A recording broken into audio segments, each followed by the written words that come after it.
Whether you know it or like it or not, you're already automating your behaviors unconsciously. By the time we're 30, we're into a rhythm and a ritualistic type of life where we're doing the same thing in many different parts of our life, and that's creating the experience. We've automated thoughts, feelings, and behaviors to have an experience in life that we're hopefully satisfied with, but there's a sense of loss of control in that it's all just happening whether we like it or not, and it has a destination that may or may not be what you want.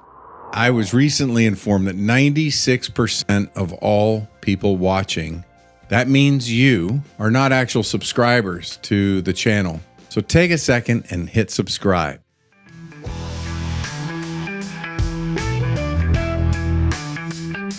Welcome to the Point with Jeff Spikes, the show about achieving goals, embracing growth, and finding your true path. And now, here's your host, Jeff Spikes. Hello, and welcome to The Point. This is your host, Jeff Spikes. You're going to have the opportunity to think a lot about a couple of concepts and how you might potentially think about it today and what shifts you might make. And it's primarily around the idea of artificial intelligence. Not the entire point, but we're going to anchor ourselves a little bit deep into that. We're also going to look at what happens and what are our reasons for wanting to look at things a little bit differently.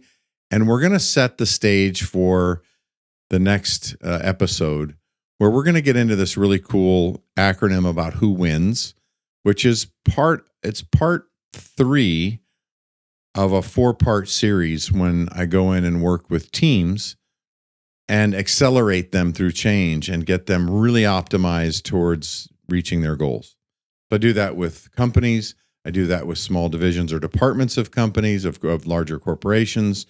We're targeting this offering through or into the healthcare supply chain industry to help. Really what we're doing is we're transforming healthcare from the bottom up, from that cost cycle accounting, making sure there's a solid accounting, the cost cycle accounting and supply chain, making sure there's a really strong foundation. Now, I fell into this opportunity.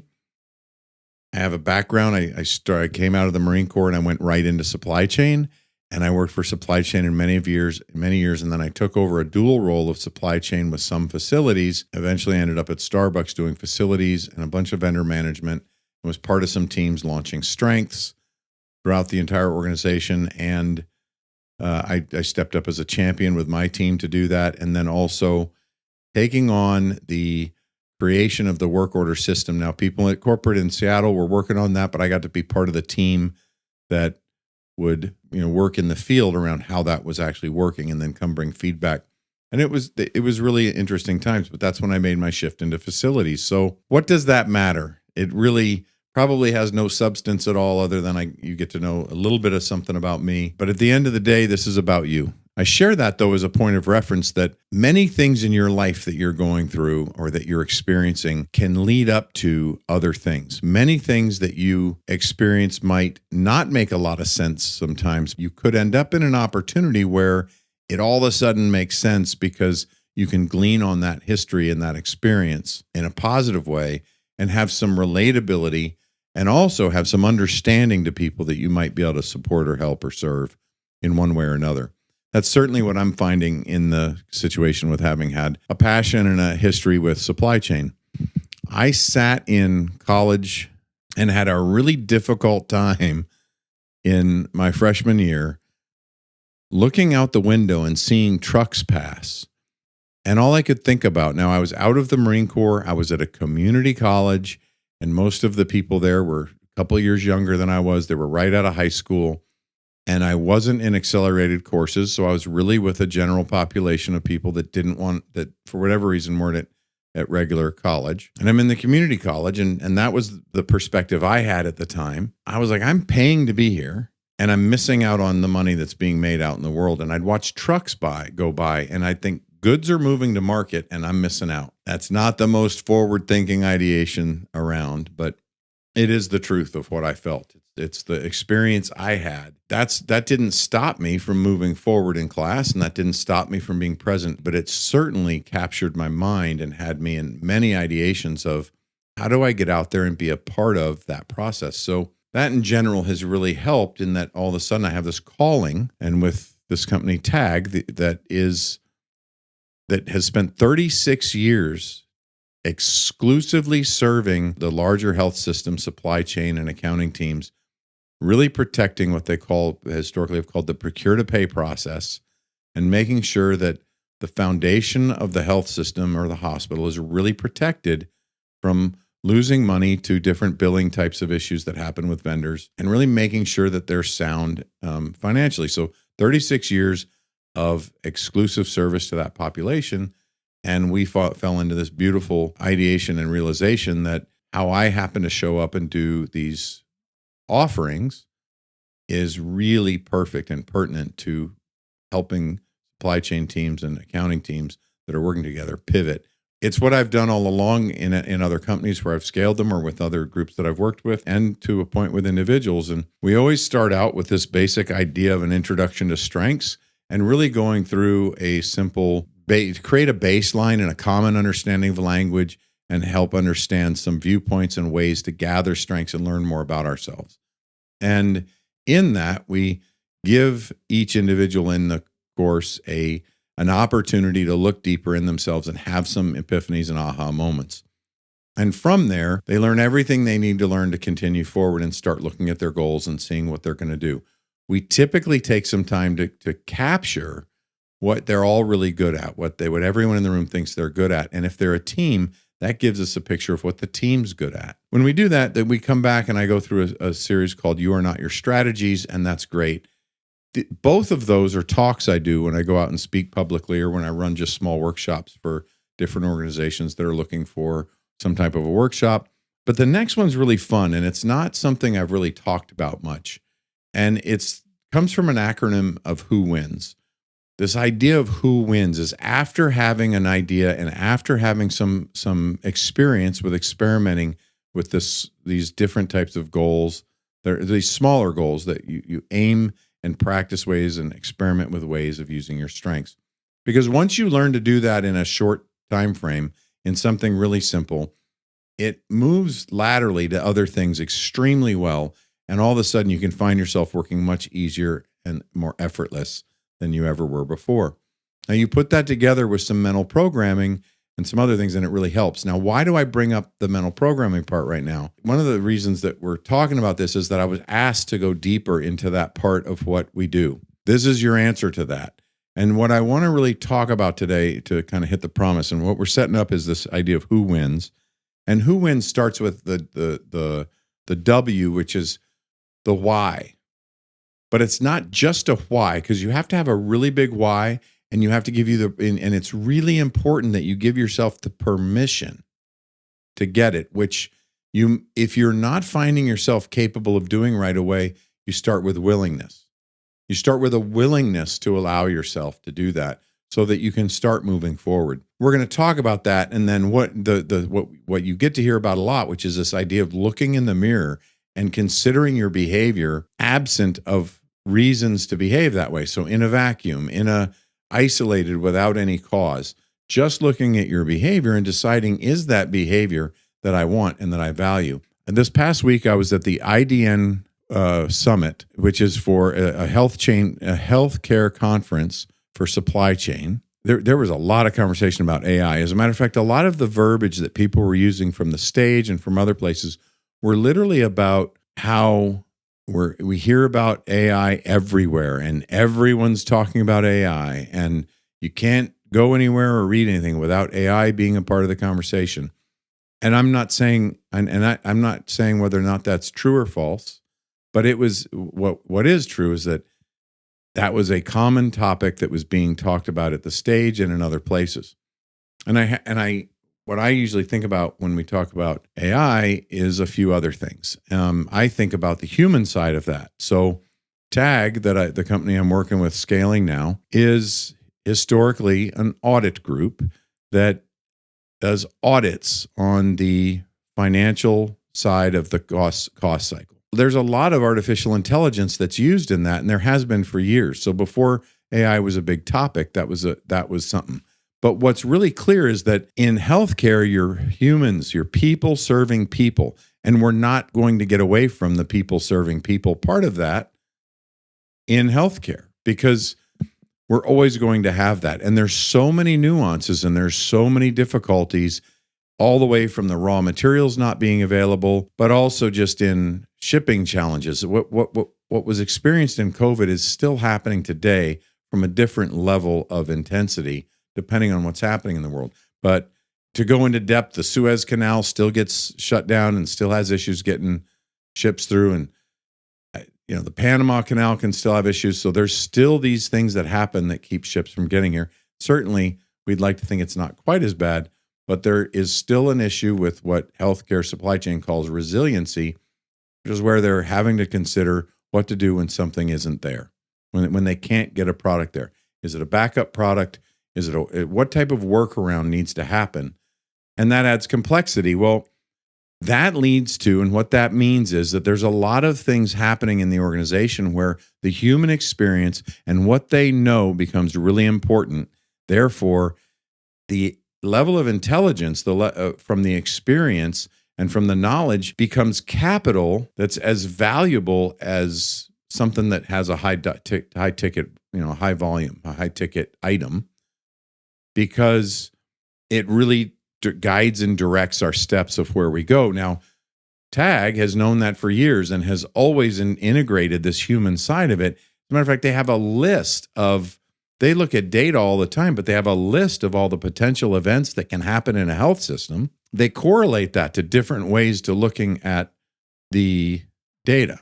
The human experience and the events happening in the health system trigger anomalies and different ways to look at data that help you find the anomalies that will make sure that they catch everything they can to shore up the foundation of the hospital financially, so their P&L is strong and they can be more fit and suitable to really reach their higher overarching goal, which is usually about patient care and improving their community and the health of their community. So that was a lot of words all at one time to talk about this one idea, but we're going to talk about how AI can be reframed. And I want you to think about AI and what do you believe about AI? It doesn't really matter what the answer is. It's just, are you happy with that? Do you really believe what you're thinking, right? There's some conspiracy theorists. Are you in that? And there's also some acceptance, and there's some excitement, and there's some enthusiasm. So there are many people in the world that are benefiting from using AI to help stimulate their creativity or give them a baseline to write from. And clearly, in bad news, there's all kinds of bad players that are just using it blanket and trying to take advantage of it. So all well and good. And that could be judged or not judged. We're not here to go down that road. What we're here to go down the road of is the potential for you to reframe your thoughts around AI and consider what needs to happen today, what needs to happen immediately if you're going to survive and thrive and be in an elite sense of performance, and that you're not going to have an experience that you wish you wouldn't, right? So the idea is that you're going to excel. You're not going to be hindered from excelling. You're going to be optimal in everything that you do. And today, because of AI, some people might take that as a call to action to give up, feel hopeless, and all these other things. But the reality is that it's an immediate and an incredible reason to show up and be our absolute best. And here's where I'm going. Here's the point. The point is that whether you know it or like it or not, you're already automating your behaviors unconsciously. You may have done this without even knowing it. Most people, by the time they're 30, and we can back this up with science from Stanford and other universities, the idea is that by the time we're 30, we're into a rhythm and a ritualistic type of life where we're doing the same thing in many different parts of our life, and that's creating the experience. We've automated thoughts, feelings, and behaviors to have an experience in life that we're hopefully satisfied with, But there's a sense of loss of control in that it's all just happening whether we like it or not. And it has a destination that may or may not be what you want. How is that automated? Well, when you wake up in the morning and you get out of bed and you don't have to think about it and you go wherever you go next, maybe you push the button for coffee, maybe you use the restroom, maybe you brush your teeth or jump in the shower. Everyone has a different routine of what they do, but it becomes automated. So and by automated, I mean you don't have to think about it to do it. Now, think about all the things you automate. You probably automate your behavior when you walk into the door and where you put your keys, and probably automate how you put things in your pocket or your purse so you always know where they are. And the minute anything is out of line from that automation, it causes a red flag, and then you have to look for something. So we get into these habits and behaviors based on our strengths and based on what helps us be as successful as we think we can. And typically we get into these things because we want to avoid problems. You probably have your purse or your wallet in the same place, or your wallet in the same place in your purse or your pocket or wherever all the time, so that out of fear that way you have a system that keeps you from getting into fear of loss. And that's a very natural protective way that our critical mind works to allow that to happen. You've automated a behavior and you've automated a system that helps you avoid something you don't want. Well, how many other things have we automated like that? Do you get into your car the same way? Start your car, you're already down the road and you couldn't necessarily really say exactly what you did unless you really thought about it. Have you ever gotten home and really not remembered whether or not you had stopped at a stoplight or not? You just know you got there. If you drive the same route every day, that will happen. Because you will end up automating and you'll end up in thought. Your body, mind will be doing what it's meant to do once you've repeated it many, many times, and your mind will go off in any other direction because there's confidence that your eyes, all your senses are working and all of your behaviors working in an automatic fashion that you don't no longer have to think about. So consider the idea of how you stay ahead of AI is to get into automation. So you have AI is artificial intelligence. Well, the way that you can combat that is to get into automation intelligence. HAI, H-A-I, is the Japanese word for yes. Human automation intelligence is an affirmative yes with the word HAI. And I love making connections like that. You can consider this. It might help you remember it. We know that HAI, and we know that yes is a positive word. We know that left foot yes. Every time your left foot hits the ground, say the word yes. Try it and see what happens in your life. Human automation intelligence is the way that you can have a strong stand and make sure you're ready for anything that were to happen with AI, because in that, you can intentionally automate behaviors, and the idea is that you get to shift from 20 efforts delivering one result, and you get to shift to where one effort equals 20 results. That might sound ridiculous to some. It might sound unattainable. It might be confusing. It might be a lot of things until you stop and consider when it's actually already happened in your life. The automation we do to brush our teeth and wash our hair and clean our face and those types of routines, you're not going to do one thing and get 20 results. You can't just take a shower and your teeth are brushed. So we know that correlation doesn't necessarily happen. What we're talking about, though, is that there is always one thing. If you think about it and ask yourself this question, there's always one thing that if you do that one thing, it affects the most things in your day and the most things towards your ultimate goal of what you want to accomplish. In a short podcast, you're not going to be able to hear and learn and understand all that it takes to truly automate, but I'm gonna help you hear and understand here who wins, and who wins is you. Who wins, if you think about the acronym for what's in it for me, what's in it for you, what's in it for us, it's different framework of what's in it for you. You win.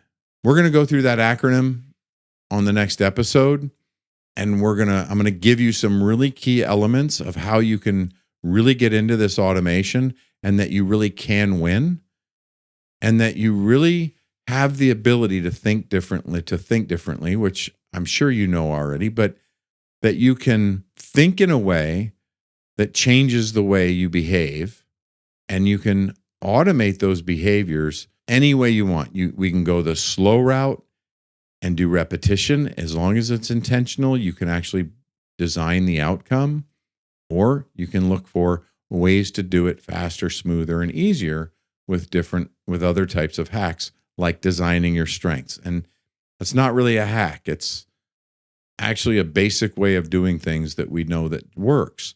If you can regulate and control your frequency, the vibration that you tend to sit in, that you tend to flow in, if you can intentionally regulate your tonality and your mode of operating and you're effortless in moving forward, then you can create anything you need to as far as situations in your life to move forward. So more evidence on that, more discussion on that over the next week or over the next episode. In the time being, thank you for your comments, your feedback, and your even some of the funny ones. All of it's appreciated. Keep it coming. Ask for more ideas of what you'd like to hear about. If you're diving into designing your strengths, shoot me a couple of dates and times that work for you as far as your days and times. Do you prefer a Wednesday afternoon or evening, or do you prefer a Saturday morning? Or throw me a couple things there. I know a bunch of you are listening that are already there, because we're going to set some new times to do a group call, and I love that feedback. You'll get a survey. You'll get a survey or something as well to catch up on that. But again, keep the feedback coming. And until next week, stay safe and peace out.